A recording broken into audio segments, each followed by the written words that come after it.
क्या होगा अगर आपका एक सपना अचानक हकीकत बनकर आपके सामने खड़ा हो जाए? सोचिए, जिस किताब को आपने सिर्फ अपने सपने में देखा हो, वही किताब अचानक आपके घर में मिल जाए। क्या यह सिर्फ एक संयोग है या फिर किसी ऐसे राज की शुरुआत जो सालों से छिपा हुआ है?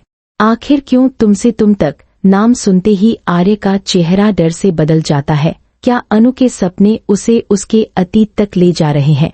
और क्या राजनंदिनी का नाम इस पूरे रहस्य की सबसे बड़ी कड़ी बनने वाला है?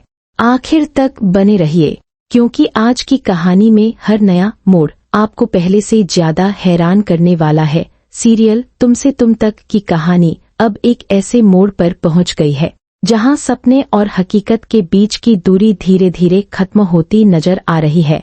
अनु पिछले कई दिनों से एक अजीब सी बेचैनी महसूस कर रही है। उसे बार बार वही सपना दिखाई देता है जिसमें एक रहस्यमयी महिला उसके सामने खड़ी होती है। उस महिला के हाथ में एक पुरानी किताब होती है और उसकी आंखों में ऐसा रहस्य छिपा होता है जिसे समझ पाना किसी के लिए आसान नहीं। सपने में वह महिला अनु की तरफ मुस्कुराकर देखती है और सिर्फ एक बात कहती है, अगर तुम्हें मुझ तक पहुंचना है तो पहले तुम्हें खुद तक पहुंचना होगा। तुम्हें तुम तक पहुंचना होगा। यह शब्द सुनते ही अनु की नींद खुल जाती है। वह समझ नहीं पाती कि आखिर इस सपने का मतलब क्या है। पहले तो वह इसे एक साधारण सपना समझकर भूलने की कोशिश करती है, लेकिन उसके मन में बार बार वही आवाज गूंजती रहती है। उसे महसूस होने लगता है कि यह सपना किसी बड़ी सच्चाई की ओर इशारा कर रहा है। तभी कहानी में ऐसा मोड़ आता है जिसकी किसी ने कल्पना भी नहीं की थी। घर के एक पुराने कमरे की सफाई करते समय अनु की नजर अचानक एक किताब पर पड़ती है। जैसे ही वह किताब अपने हाथ में उठाती है, उसकी धड़कनें तेज हो जाती हैं। उसकी आंखें एक पल के लिए वहीं ठहर जाती हैं, क्योंकि उस किताब का नाम बिल्कुल वही होता है जो उसने अपने सपने में देखा था, तुमसे तुम तक। यह देखकर अनु के पैरों तले जमीन खिसक जाती है। उसे अपनी आंखों पर यकीन नहीं होता। वह बार बार किताब का नाम पढ़ती है, लेकिन हर बार वही शब्द उसके सामने दिखाई देते हैं। अब उसके मन में एक ही सवाल उठने लगता है, क्या उसका सपना सच था या फिर कोई ऐसी ताकत है जो उसे उसके अतीत की ओर ले जाना चाहती है? घबराई हुई अनु बिना एक पल गनवाए आर्य के पास पहुंचती है।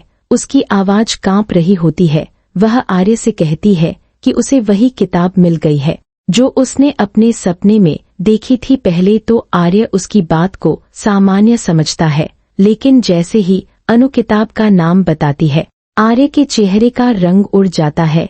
वह एकदम चुप हो जाता है। कुछ पल तक उसकी जुबान से एक भी शब्द नहीं निकलता। फिर वह धीरे से पूछता है, क्या कहा तुमने? किताब का नाम क्या था? अनु दोबारा कहती है, तुमसे तुम तक। यह सुनते ही आर्य के चेहरे पर ऐसा डर दिखाई देता है जिसे वह लाख कोशिशों के बाद भी छिपा नहीं पाता। उसकी आंखों में साफ नजर आता है कि यह नाम उसके लिए बिल्कुल नया नहीं है। ऐसा लगता है जैसे यह किताब उसके अतीत का वह बंद दरवाजा है जिसे वह किसी भी कीमत पर दोबारा खुलते हुए नहीं देखना चाहता। अनु पहली बार आर्य को इस तरह घबराते हुए देखती है। उसे समझ नहीं आता कि आखिर सिर्फ एक किताब का नाम सुनकर आर्य इतना परेशान क्यों हो गया। उधर आर्य के मन में तूफान मचा हुआ है। उसे झंडे की कही हुई बात याद आने लगती है। कुछ समय पहले झंडे ने उसे चेतावनी दी थी कि अगर अनु वापस आ गई तो उसके साथ अतीत के सारे राज भी लौट आएंगे। उस समय आर्य ने उसकी बात को मजाक समझकर टाल दिया था। उसने कहा था कि ऐसा कुछ नहीं होगा और वह बेवजह ज्यादा सोच रहा है। लेकिन आज पहली बार उसे महसूस होता है कि शायद झंडे की बात सच साबित होने वाली है। वह सोचने लगता है कि कहीं अनु सच में उन यादों तक तो नहीं पहुंच रही जिन्हें उसने सालों पहले हमेशा के लिए दफना दिया था। दूसरी तरफ अनु की बेचैनी लगातार बढ़ती जा रही है। वह सिर्फ किताब देखकर ही नहीं डरी, बल्कि उसे उस रहस्यमयी महिला का चेहरा भी याद आने लगता है जिसने सपने में उससे बातें की थी। उसे ऐसा महसूस होने लगता है कि वह महिला कोई अजनबी नहीं, बल्कि उसके जीवन से जुड़ी कोई बहुत महत्वपूर्ण शख्सियत है। अब अनु के मन में एक नया सवाल जन्म लेता है। उसे बार बार राजनंदिनी का नाम याद आने लगता है।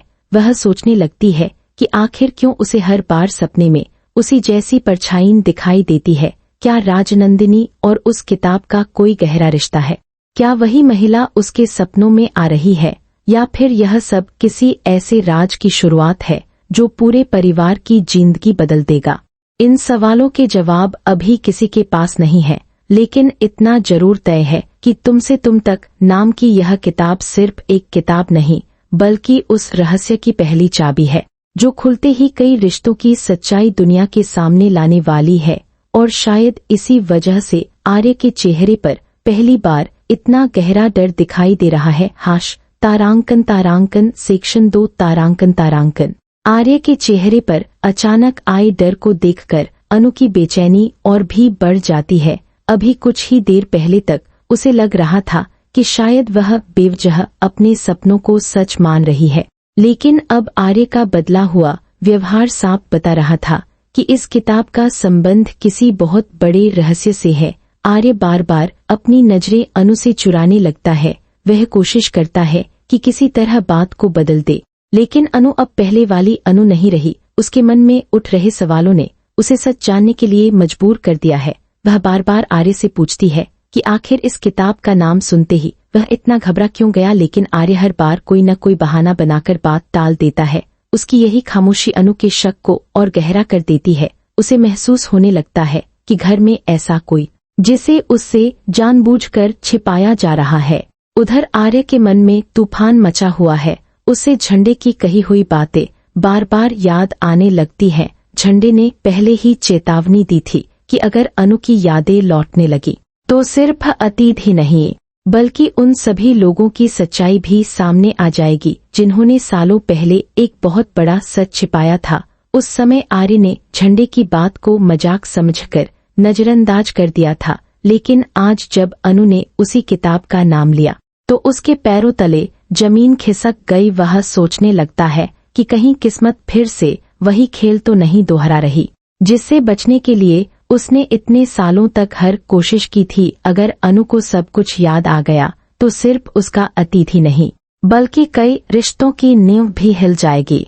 दूसरी तरफ अनु के मन में सपने की हर बात एक एक करके फिर से ताजा होने लगती है।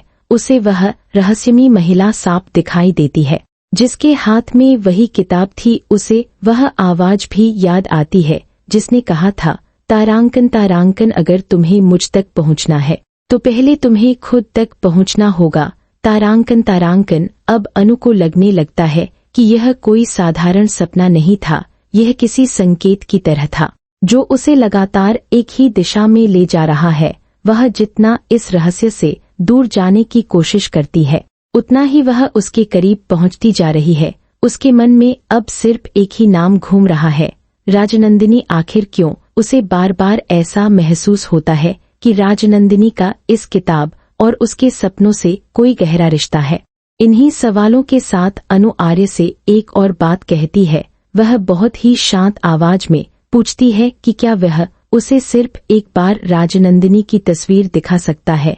अनु को पूरा विश्वास है कि अगर उसने वह चेहरा देख लिया तो शायद उसके मन में चल रही सारी उलझनों का जवाब मिल जाएगा। लेकिन जैसे ही आर्य यह बात सुनता है, उसका गुस्सा अचानक फूट पड़ता है। वह बिना कुछ कहे वहां से चला जाता है। पहली बार अनु को महसूस होता है कि आर्य सिर्फ किसी बात से परेशान नहीं है, बल्कि वह जानबूझकर उसे किसी सच्चाई से दूर रखना चाहता है। आर्य का यह व्यवहार अनु के दिल में कई नए सवाल खड़े कर देता है। अगर राजनंदिनी का इस पूरे मामले से कोई संबंध नहीं है तो फिर उसकी तस्वीर दिखाने में आखिर परेशानी क्या है? आर्य के जाने के बाद भी अनु हार नहीं मानती। वह तय कर लेती है कि अगर आर्य सच नहीं बताएगा तो वह खुद इस रहस्य की हर परत खोलेगी। वह सीधे माँ के पास जाने का फैसला करती है। उसके मन में उम्मीद होती है कि शायद माँ के पास राजनंदिनी की कोई तस्वीर हो या उनके बारे में ऐसी जानकारी हो जिससे इस रहस्य का पहला दरवाजा खुल सके। लेकिन जब अनु माँ से राजनंदिनी की तस्वीर मांगती है तो उन्हें भी असहाय होकर कहना पड़ता है कि उनके पास खुद उसकी कोई तस्वीर नहीं है।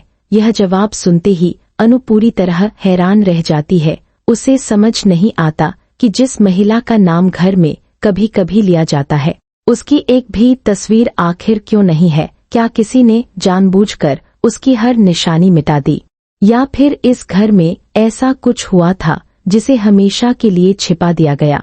अब अनु का शक यकीन में बदलने लगता है। उसे महसूस होता है कि इस परिवार में कई ऐसे राज दफन हैं जिनका संबंध सीधे उसके सपनों, उस रहस्यमयी किताब और राजनंदिनी से है। वहीं दूसरी तरफ आर्य अकेले में खड़ा लगातार सोच रहा होता है कि आखिर कब तक वह सच छिपा पाएगा, क्योंकि अब हालात उसके हाथ से निकलते जा रहे हैं। किताब सामने आ चुकी है, सपने लगातार गहरे होते जा रहे हैं और अनु भी सच के बेहद करीब पहुंच चुकी है। लेकिन सबसे बड़ा सवाल अभी भी बाकी है, आखिर उस बंद कमरे में ऐसा क्या छिपा है जहां जाने से आर्य हमेशा अनु को रोकता रहा है? क्या उसी कमरे में उसके अतीत का सबसे बड़ा राज छिपा है? और क्या अगली बार अनु उसी कमरे का दरवाजा खोलकर वह सच जान लेगी जिसे छिपाने के लिए इतने सालों तक हर कोशिश की गई? आने वाला मोड़ सिर्फ अनु की जिंदगी ही नहीं बल्कि आर्य के पूरे अतीत को भी हमेशा के लिए बदल सकता है।